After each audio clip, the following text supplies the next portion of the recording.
നമസ്കാരം, ഞാൻ ഡോക്ടർ അനുപമ. ഞാൻ ഗൈനക്കോളജിസ്റ്റാണ്.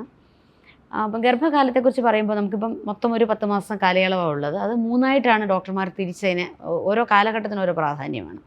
ആദ്യത്തെ ഒരു 3 മാസം എന്ന് പറയുമ്പോൾ തീർച്ചയായിട്ടും അന്നേരം നമ്മൾ കഴിക്കുന്ന ആഹാരം, നമ്മൾ ചെയ്യുന്ന പ്രവർത്തികൾ, നമ്മൾ എവിടെയൊക്കെ പോകുന്നു, എന്തൊക്കെ ചെയ്യുന്നു എന്നുള്ളത് കുറച്ചൊരു ഒരു പ്രാധാന്യമുള്ളൊരു കാലമാണ്.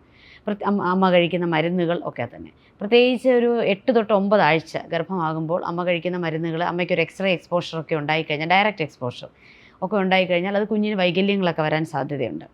അതേപോലെ തന്നെയാണ് ഈ ഒരു കാലഘട്ടത്തിലാണ് അമ്മയ്ക്ക് അമിതമായിട്ട് ഷുഗർ ഉണ്ടെങ്കിൽ, അമിതമായിട്ട് തൈറോയിഡിൻ്റെ രോഗമുണ്ടെങ്കിൽ, അത് നിയന്ത്രണ വിധേയമല്ലെങ്കിൽ കുഞ്ഞിന് വൈകല്യങ്ങൾ ഉണ്ടാക്കാൻ സാധ്യതയുള്ളതാണ്. അതേപോലെയാണ് ഈ ഒരു കാലഘട്ടത്തിലാണ് ഒരു 3 മാസമൊക്കെ ആകുമ്പോഴത്തേക്കാണ് ജനിതക പ്രശ്നങ്ങൾ എന്തെങ്കിലും കുഞ്ഞിനുണ്ടോ, അതുപോലെ ഏർലി ആയിട്ടുള്ള വൈകല്യങ്ങളുണ്ടോ എന്നുള്ള സ്കാൻ മസ്റ്റായിട്ട് ചെയ്തിരിക്കണം. പണ്ട് കാലങ്ങളിൽ ഇത്തരം സ്കാനുകളൊക്കെ വളരെ കുറവായിരുന്നു. ഇപ്പോൾ അങ്ങനെയല്ല. 3 മാസം ആകുമ്പോഴുള്ള ND സ്കാൻ, അല്ല അതിൻ്റെ കൂടെ തന്നെ ഡബിൾ മാർക്കർ എന്നുള്ള ബ്ലഡ് ടെസ്റ്റ് ഒക്കെ ഉണ്ട്. ഇത് കൃത്യമായിട്ട് ചെയ്തിരിക്കണം. ഇതിൽ നമുക്ക് ഒരുപാട് കാര്യങ്ങൾ ഇതിൽ നിന്ന് മനസ്സിലാക്കാൻ പറ്റും. നമ്മൾ സാധാരണ കേൾക്കാറുള്ള പോലെ തന്നെ ഡൗൺ സിൻഡ്രോം അല്ലെങ്കിൽ ബുദ്ധിയില്ല, മന്ദബുദ്ധി അങ്ങനെയൊക്കെയുള്ള ആയിട്ട് അവിചാരിതമായിട്ട് ജനിക്കാൻ സാധ്യതയുള്ള കുഞ്ഞുങ്ങൾ, മറ്റ് ജനിതക വൈകല്യങ്ങളെല്ലാം നമുക്ക് ഈ ഒരു ടെസ്റ്റിലൂടെ ഒരുപാട് എണ്ണം നമുക്ക് ഈ ടെസ്റ്റിലൂടെ മനസ്സിലാക്കാൻ പറ്റും.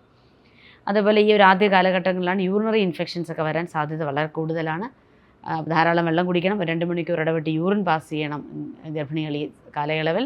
അതുപോലെ തന്നെ ആ യോനി ഭാഗമെല്ലാം വളരെ വൃത്തിയായിട്ട് തന്നെ സൂക്ഷിക്കണം. മറ്റ് പൂപ്പൽ ബാധകളും യൂറിനറി ഇൻഫെക്ഷൻസും ഒന്നും വരാതെ സൂക്ഷിക്കുന്നത് നല്ലതാണ്. പിന്നെ തീർച്ചയായിട്ടും നമ്മുടെ സമൂഹത്തിൽ പല രീതിയിലുള്ള പനികളുമൊക്കെ ഉണ്ട്. ഈ ഒരു ആദ്യത്തെ ഒരു 3 മാസം കാലയളവിൽ കഴിവതും ഇത്തരത്തിലുള്ള പനികളൊക്കെ വരാതിരിക്കുന്നതാണ് നല്ലത്. കാരണം വൈറൽ പനികൾ ഏതൊക്കെ രീതിയിൽ ബാധിക്കും എന്നുള്ളത് നമുക്കിപ്പോഴും തീർച്ചയില്ല. അതേപോലെ തന്നെ ഈ ഒരു സമയത്ത് അമിതമായ പനി, ഒരു 101, 102 ഡിഗ്രി കൂടുതലുള്ള പനിയും നല്ലതല്ല. അതുകൊണ്ട് തീർച്ചയായിട്ടും പനികൾ അങ്ങനെയുള്ള കാര്യങ്ങൾ ഒഴിവാക്കുന്നതാണ് നല്ലത്. ഇതൊക്കെ ഒഴിവാക്കാൻ നമ്മൾ ഈ ഒരു ആദ്യ 3 മാസം കാലയളവിൽ പലരും ചോദിക്കാറുണ്ട്, സിനിമ കാണാൻ പോകാമോ അങ്ങനെയൊക്കെ. നമ്മൾ ഒത്തിരി ക്രൗഡഡ് സ്ഥലങ്ങളിൽ പോകാതിരിക്കുന്നത് നല്ലതാണ്. കാരണം ഇപ്പോൾ കോവിഡ് വന്നപ്പോൾ നമുക്കറിയാമല്ലേ, നമ്മൾ ക്രൗഡഡ് സ്ഥലങ്ങളെല്ലാം ഒഴിവാക്കുമായിരുന്നു. അപ്പോൾ എസ്പെഷ്യലി ഈ ക്രൗഡഡ് ഏരിയാസ് പലപ്പോഴും പെട്ടെന്ന് ഇങ്ങനെയുള്ള ഇൻഫെക്ഷൻസ് കിട്ടാൻ സാധ്യതയുണ്ട്.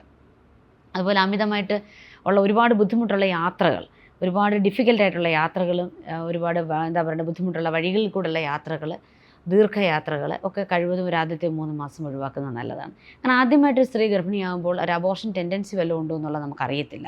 അബോർഷൻ ആയി കഴിഞ്ഞിട്ടായി എന്ന് പറഞ്ഞ് വിഷമിക്കുന്നതിനേക്കാൾ കുറച്ചുകൂടെ ഒരു ചെറിയൊരു കരുതൽ കൊടുക്കുന്നതുകൊണ്ട് ദോഷമില്ല.